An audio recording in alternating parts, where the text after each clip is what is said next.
Hello, hello, hello. Welcome back to Exotic Wine Travel. I'm your host, Matthew Horkey. We're so excited. We're still here in Croatia, still researching wines for our upcoming visitor's guide to the wines of Croatia. That's not the title, but we will keep you posted. Here is one grape that Charine absolutely fell in love with. I didn't like it as much, but I really started coming around to it. And it's really abundant in the peninsula of Croatia. I think it makes wines of distinction. It's one of those, as a lot of winemakers say, it's one of those varieties that's the right climate, right soil, right grape kind of place. And we're talking about Malvazija. So Malvazija is grown, in Greece. We see some in Italy, see some all over the place. The one in Istria actually is unique. It's called Malvazija Istarska. And it makes some really interesting white wines. White wines that I think are very pleasurable for almost anybody to drink.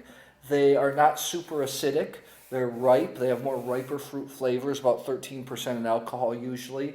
Can be made in lots of different styles. We've seen macerated, fresh, in stainless steel, ones aged in oak. And they're just really, really pleasant wines. Have really nice notes of yellow flower, of ripe peach, a little bit of minerality, and they have this beautiful salinity to them. I mean, they're so close to the Adriatic. Anything else you want to mention about why you like Malvasia so much? Just aromatic with very high acidity. Yeah. You can't you can most of the time you can smell and taste out the Malvasia. It's very it's one of those grapes. It's not this extreme, like Gewürztraminer is so obvious when you smell it, or Tremonats. Malvasia does have this yellow flower dandelion peach play that makes it real common. So I'm not going to taste any wines. I'm just going to show you a few examples that we have today. First of all, we have the Poletti Malvazija Istarska from 2015. This is fresh, made in stainless steel. Now, I found this to be incredibly nice. Very modern Malvazija. Like I said, dandelion, yellow flower, peach, stone fruit. But it was really tangy. This is a little bit more higher in acidity than some of the Malvasias I'm used to. It was really nice. This style was kind of more Italian. It was quite acidic.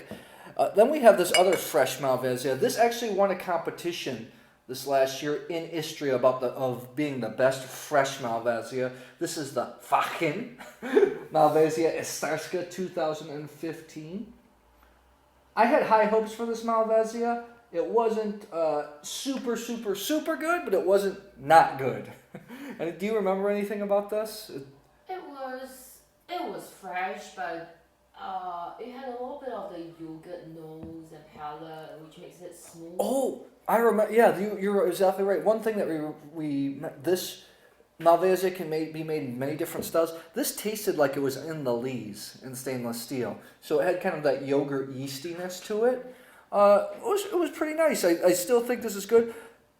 Here's the thing. Malvasia, the fresh ones, which means the current vintage, they're in stainless steel. You're not going to get a bad one. Even the inexpensive ones, they're more than palatable, more than serviceable, and then they can get serious. Actually, our favorite serious Malvasia, maybe our favorite white wine all of Croatia, is a Koronica's Gran Malvasia, which we did an interview video with the owner, Moreno Coronica, a few months ago. So I'll put that in the description box. Here is another one that actually landed in our top 16 wines of 2016. I mentioned this in the previous video. This is the Roxanich Antica 2009. And what was interesting about this Malvasia, it was fermented with the skins and then aged in oak for a long time before it was released for a few years. This was a true amber wine, macerated, but it still had the floral. Sometimes when you get these amber wines, that it's just all nut, almond, honey, dried apricot. That's all it dominates. This still had the yellow flower, but it's still nice acidity. This was absolutely beautiful. We're dying to have this again, right? Shireen, you love this wine, right? So, come check it out. Istria, I think, is an area that technically maybe they're the best overall in terms of quality in Croatia, from cellar to cellar. I mean, there's excellent examples all over Croatia, but in Istria, they're very good. They're going to appeal to fans of Italian wines because they're a little bit more acidic. They're made in that style. It's bordering Italy. And Malvazija, I don't think that you can go wrong. So if you're visiting the Croatian coast over the holiday season. You're eating some fish, you're eating some shellfish. Ask for some Malvazija, and I don't think you'll be disappointed. Anything else you want to add on that, Charine? If you like this video, please subscribe to our YouTube channel, Exotic Wine Travel. The subscribe button's right there. And I'll see you at the next episode.